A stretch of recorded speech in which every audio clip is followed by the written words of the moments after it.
Hello दोस्तों। तो स्वागत है आपका मेरे नए यूट्यूब चैनल पे।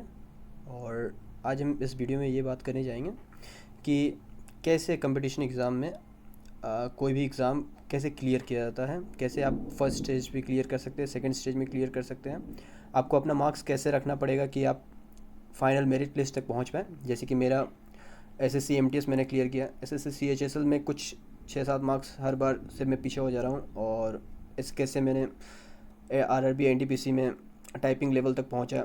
अभी तक तो रिज़ल्ट का ही वेट कर रहा हूँ।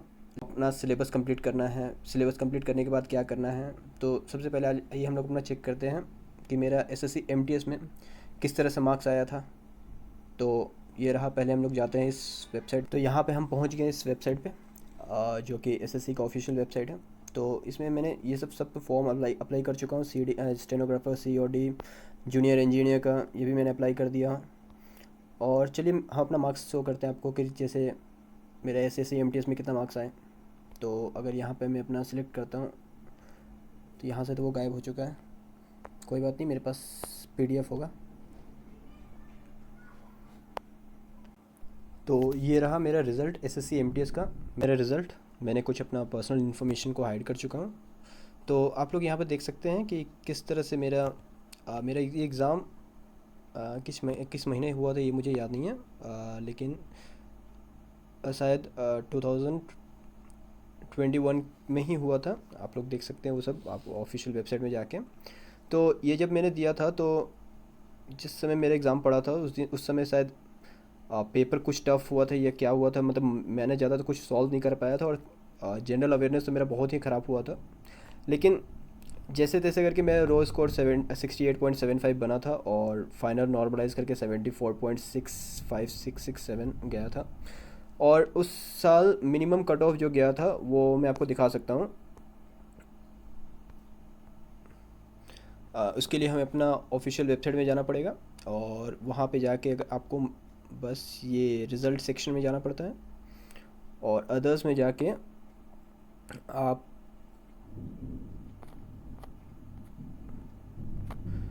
आपको यहाँ पे सर्च करना पड़ेगा। ये देखिए 4/3/2022 को जो मल्टीटास्किंग नॉन टेक्निकल का जो रिज़ल्ट निकला था उसमें जो राइटअप सेक्शन होता है वहाँ पे आप क्लिक करिए। तो मेरे पास तो डाउनलोडेड है। तो यहाँ पे जैसे कि पिछले बार जो कट ऑफ्स किया था वो आपको मैं दिखा दूँ। तो मेरे बहुत सारे स्टेट से मेरे क्लियर थे कट ऑफ। जैसे कि मैंने ओबीसी से भरा था, तो बहुत सारे स्टेट में ओबीसी के कम गए थे। जैसे यहाँ पे ये उड़ीसा में 73 गया था। तो बहुत सारे मेरे क्लियर था। ज़्यादा नहीं, लेकिन 5 से 6 स्टेट में शायद मेरे क्लियर था। तो मैं आपको अपना लिस्ट में नाम भी दिखा सकता हूँ। ये रहा लिस्ट, मेरे पास लिस्ट डाउनलोडेड है। यहाँ पे मैं अपना नाम सर्च करता हूँ, मनीष KR सेठ। यहाँ पे थोड़ा सा सर्च होने में ये टाइम लेता है। तो ये रहा, यहाँ पे 1 जो रिज़ल्ट वो शो करने लगा। तो मैं वहाँ पे क्लिक करता हूँ। तो ये रहा मेरा नाम, मनीष KR सेठ, यही था मेरा। तो मैंने पहला एग्ज़ाम दिया था, तो मेरा पहला में हो गया था। फिर मैंने सेकंड एग्ज़ाम दिया। तो सेकंड में क्या हुआ कि जब सेकंड में जब रिज़ल्ट बना, तो जैसे कि हाल फिलहाल में जो अभी रिज़ल्ट आया था, आ, उसका मैं अगर अपना रिज़ल्ट दिखा दूँ, तो मल्टीटास्किंग नॉन टेक्निकल का जो निकला था रिज़ल्ट, उसमें जो फाइनल कट ऑफ गया, फाइनल कट ऑफ जैसे कि देखा जाए तो मेरा था 74 पॉइंट समथिंग समथिंग था। तो देखा जाए तो कर्नाटक जोन जो था, जो जहाँ पे सबसे कम कट ऑफ गया था ओबीसी का 77, मतलब 3 से 4 मार्क्स ऐसा था, जो मतलब अगर ज़्यादा रहता तो मैं डॉक्यूमेंट वेरिफिकेशन में जा सकता था। तो चलिए कोई बात नहीं, बहुत सारे एग्ज़ाम अभी आएंगे। मैंने फिर से एसएससी एमटीएस दिया था, तो उसका मार्क्स मैं अपने नेक्स्ट वीडियो में बताऊँगा कि उसमें मैंने कितना स्कोर किया हूँ। तो ये आप बेसिक आइडिया ले सकते हैं यहाँ से कि किस तरह से मैंने फ़र्स्ट अटेम्प्ट में ही एसएससी एमटीएस को क्लियर किया। और फिर उसके बाद सेकंड स्टेज में गया था। पेपर थोड़ा टफ था, इसलिए शायद यहाँ से 5 से 6 मार्क्स बढ़ा था मेरा। फिर मैंने सेकंड एग्ज़ाम दिया था। तो सेकंड एग्ज़ाम का आप रिज़ल्ट देख सकते हैं कि मेरा फर्स्ट टाइम था। तो लेटर मैंने लिखा था एग्ज़ाम में, मैंने लेटर वहाँ पे ऐसे या लेटर आपको चूज़ करना पड़ता है। तो मैंने लेटर लिखा था। तो लेटर क्या हुआ था कि फ़र्स्ट टाइम था, इसलिए मैं थोड़ा सा घबरा गया था।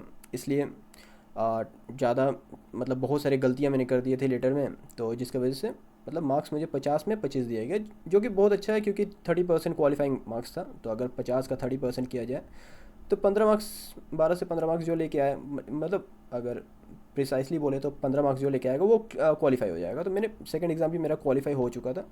हाँ, बस एसएससी में ये होता है कि इसमें पैनल लिस्ट नहीं बनता है, इसमें कट ऑफ कभी रिड्यूस नहीं होता है।